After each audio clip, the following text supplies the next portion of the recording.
Assalamualaikum warahmatullahi wabarakatuh, teman-teman semuanya. Perkenalkan saya Iva Askia dan selamat datang di ruang tengah persembahan dari cariustad.id. Sebuah platform digital yang menghadirkan ustadz dan juga ustazah yang ramah dan kompeten untuk berbagai kegiatan keagamaan, dimulai dari belajar Islam untuk anak sampai dewasa, bimbingan mu'alaf, khotbah Jumat sampai dengan kajian di kantor. Sejalan dengan semangat wasatiyah yang berada di tengah, cariustad.id senantiasa mengajak kita semua untuk selalu kritis belajar atas berbagai topik dari berbagai sumber. Maka dari itu, di ruang tengah ini setiap topik tidak hanya dibahas dari perspektif ataupun sudut pandang keagamaan saja bersama dengan ustadz maupun ustazah yang kompeten, tapi juga bersama dengan para ahli di bidangnya masing-masing. Nah, teman-teman, hari ini kita akan membahas satu topik yang seru banget dan banyak sekali ditanya di fitur Tanya Ustadz pada platform cariustad.id, yaitu mengenai pentingnya waktu berkualitas ya. Oke, dan tentunya untuk membahas topik yang sangat amat menarik ini, saya nggak akan sendirian, saya akan mengulik topik ini bersama dengan dua narasumber yang tentunya udah siap untuk berbagi ilmu dan juga pengalamannya dengan kita semua. Kita sapa dulu satu persatu ya. Yang pertama kita ada Ustazah Ifati Zamimah STHI MAG. Beliau merupakan seorang dosen IIKI Jakarta dan juga ustazah pada cariustad.id.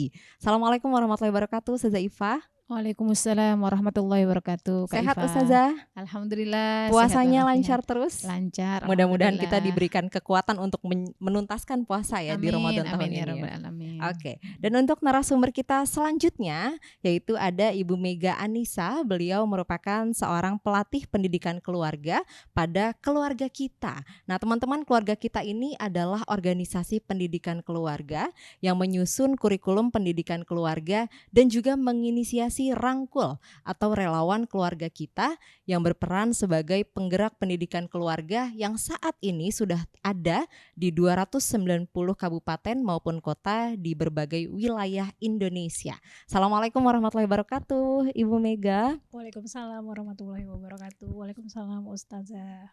Teman-teman semuanya, Waalaikumsalam warahmatullahi wabarakatuh. Oke, sudah sangat semangat nampaknya ya untuk berbagi. Seger ya, puasa-puasa ya. Iya, haruslah, harus segar terus ya. Oke, Ustazah Iva dan juga Bu Mega, di tengah-tengah kesibukan dan juga kehektikan ya masyarakat perkotaan apalagi ya, ibunya kerja, bapaknya kerja, anaknya sibuk, siang sampai sore sekolah, sorenya les dan lain sebagainya, malam sampai rumah semuanya udah ngantuk, sudah capek begitu ya. Nah, tapi kan kita perlu ya satu waktu untuk kita bisa kumpul bareng-bareng sama keluarga dan lain sebagainya. Nah, saya mau berangkat ke Ustazah Iva dulu. Ustazah, sebetulnya bagaimana pandangan Islam tentang pentingnya meluangkan waktu berkualitas dengan anggota keluarga, terutama dengan anak-anak kita ya? Gimana Ustazah? Baik, Kak Iva, terima kasih. Jadi ketika kita berbicara tentang waktu ya, waktu yang berkualitas dengan keluarga, kalau kita lihat di Al-Quran maupun Sunnah Rasulullah itu sudah ada. Jadi di surah As-Saffat itu bercerita tentang Nabi Ibrahim yang selalu di situ dikisahkan bagaimana Nabi Ibrahim itu berdiskusi dengan anaknya, yaitu Nabi Ismail. Kalau kita lihat kesibukan kita sekarang, tentu ya memang kita udah ngerasa paling sibuk nih ya Kak Iva. Tapi bagaimana seorang nabi itu nggak kalah sibuknya dengan kita. Tapi beliau tetap kepada anak itu tetap memberikan ada hubungan emosional, ada pengasuhan yang beliau lakukan. Jadi selalu ada waktu untuk keluarga. Nah, kedua di masa Rasulullah. Masa Rasulullah itu walaupun bukan berangkat dari sebuah hadis yang ada seorang sahabat itu beriktikaf terus nih di masjid kayak ini karena ini Ramadan ya memang anjuran iktikaf ya. Nah, iktikaf terus sampai Rasulullah pulang Isya itu sahabat masih ada di situ. Kemudian Rasulullah datang pagi masih ada di situ juga.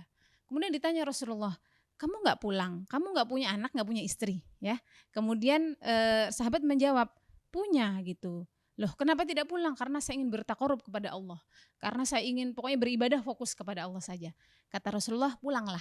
Ada hak anak dan istrimu. Nah, jadi di situ kalau kita pahami secara kontekstual bahwa Rasulullah menganjurkan kepada baik laki-laki maupun perempuan atau seorang ibu atau seorang ayah harus punya waktu untuk pasangannya dan juga untuk anak-anaknya. Itu Kak Iva. Jadi di Islam memang sepenting itu. Betul Kak Sudah Iva. diajarkan sepenting itu waktu berkualitas bersama dengan anak-anak, bersama dengan orang tua, berdiskusi, berdialog begitu ya Ustazah Dan ya. itu menjadi hak. Iya. Nah, menjadi hak dari keluarga. Yang gitu. bisa dituntut kalau seandainya kita nggak dapet ya. Ayo bapak-bapak, nah, harus dipenuhi itu hak istri dan anak-anaknya ya. Gitu. Oke, sekarang saya mau ke Mbak Mega. Mbak Mega, sebetulnya gimana waktu berkualitas ini menjadi sangat penting dalam hubungan atau relasi antara orang tua dan juga anak. Dan gimana kita bisa memastikan kalau waktu yang dimiliki itu antara si anak dan juga si orang tua duduk bersama itu bisa memberikan dampak positif. Bagaimana?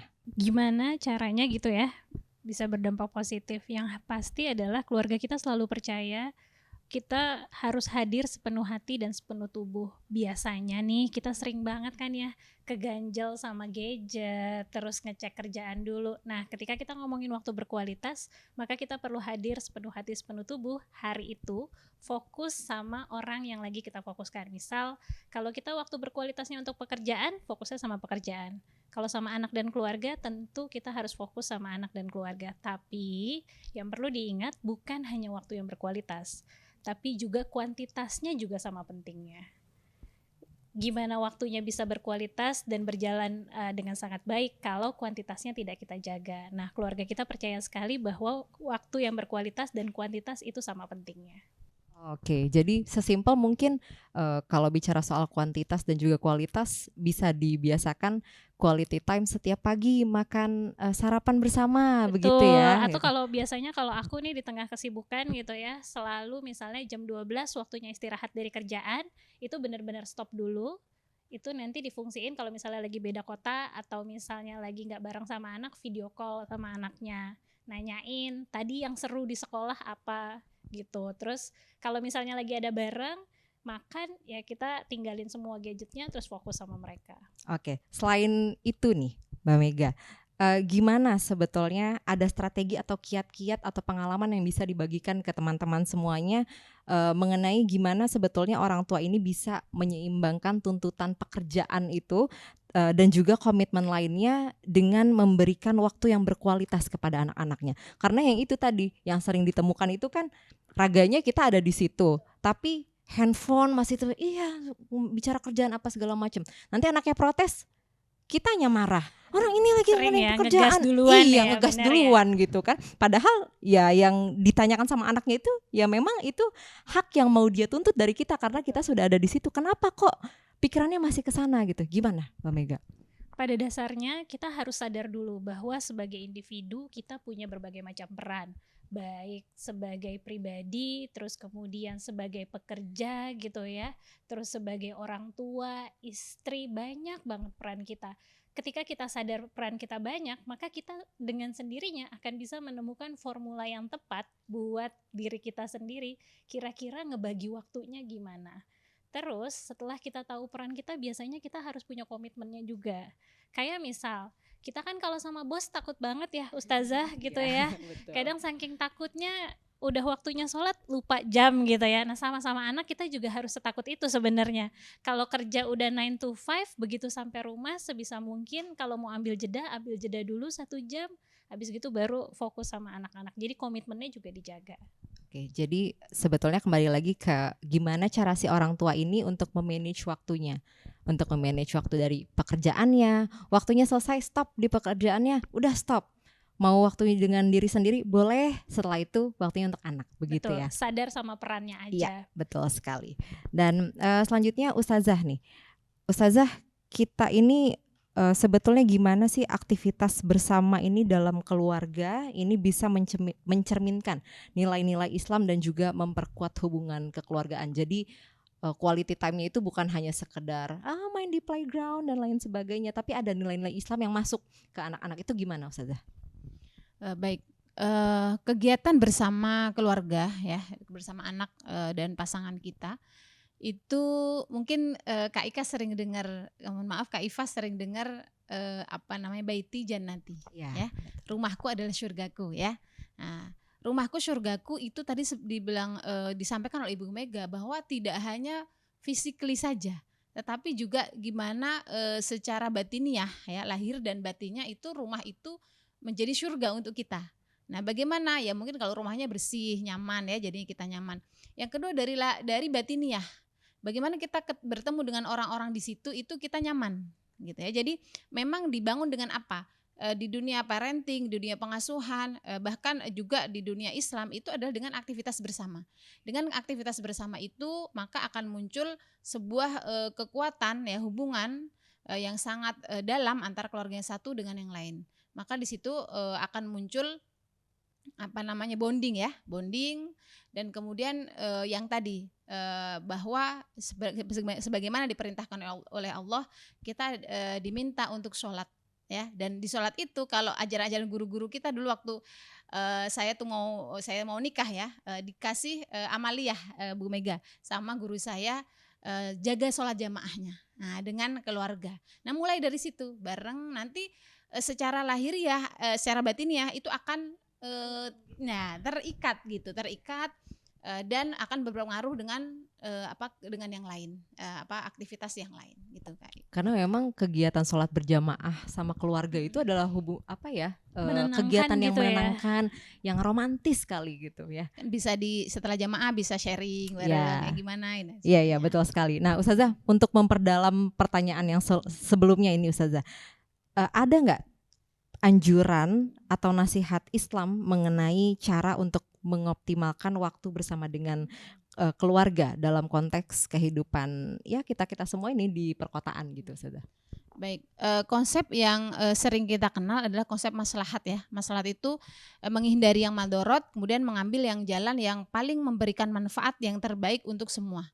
Yang paling manfaat yang mana nih dibanding madorotnya, itu adalah kemaslahatan.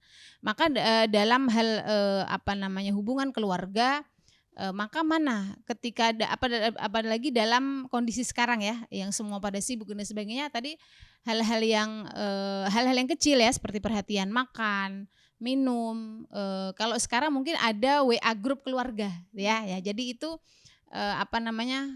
itu bisa menjadi sebuah ikatan, ya, dalam rumah tangga, dalam keluarga dengan anak. Nah, itu akan sangat membentuk sebuah ketahanan terhadap anak-anak, ya. Dalam ilmu pengasuhan itu sangat membentuk ketahanan. Maka dalam Islam pun akan menganjurkan seperti itu. Bagaimana Rasulullah dengan cucunya, ya, sholat aja dinaikin, Rasulullah nggak komentar apa-apa, ya. Itu cara Rasulullah tetap berinteraksi, ya, baik secara fisik maupun non fisik.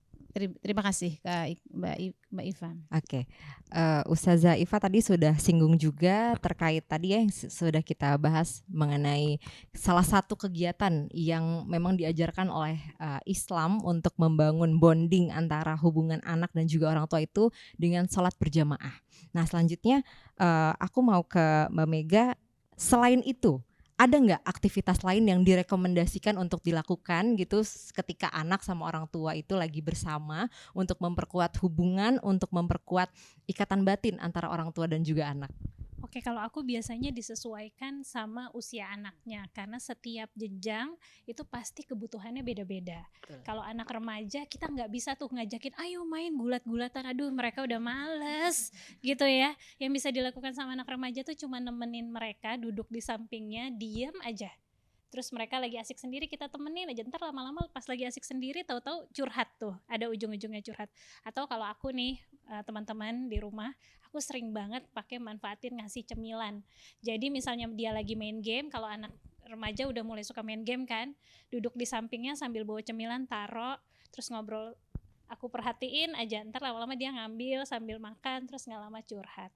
Kalau anak yang lebih kecil tentu biasanya kita bedain tuh, ada kencan-kencan khusus gitu, ya. Hari ini kencan sama anak yang ini, satu lagi sama yang ini, biasanya beda-beda kesukaan. Kalau perempuan seneng banget, ya, anakku tuh seneng banget main make-up-an gitu, ya. Kita ikutan di dalamnya gitu. Kalau yang laki main bola, kalau bapaknya lagi nggak ada ya udah ibunya, atau gantian kalau ibunya udah mulai aduh gitu ya capek gitu ya, tag team sama bapaknya, udah deh bapaknya yang main, biasanya gitu. Ikuti sesuai sama tahap perkembangannya. Plus kalau di keluarga kita percaya kan kita punya prinsip cinta tuh kayak Pancasila. Di A-nya itu ada asik main bersama. Jadi memang sebagai orang tua kita perlu hadir sepenuh hati sepenuh tubuh kayak yang Ustazah bilang, bahkan dalam hal bermain.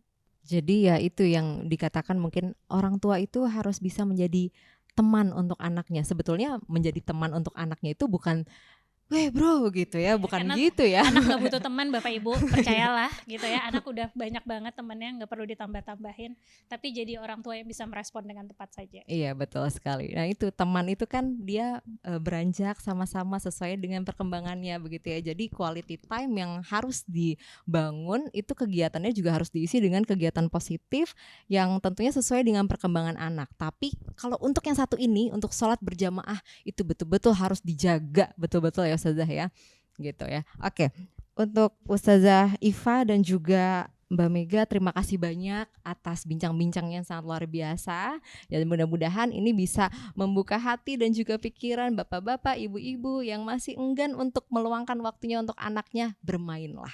Ya, karena waktu itu tidak akan terulang, jangan sampai menyesal di kemudian hari, begitu ya Ustazah dan juga Mbak Mega. Oke, dan teman-teman, akhirnya tentunya saya Iva Askia pamit undur diri, dan teman-teman jangan lupa untuk terus saksikan Ruang Tengah persembahan dari cariustad.id, karena selain episode hari ini akan ada banyak sekali episode lainnya yang tidak kalah menarik untuk disaksikan. Dan akhir kata tentunya selamat sore teman-teman, selamat berburu takjil dan menunggu buka puasa. Wassalamualaikum warahmatullahi wabarakatuh. Waalaikumsalam warahmatullahi wabarakatuh.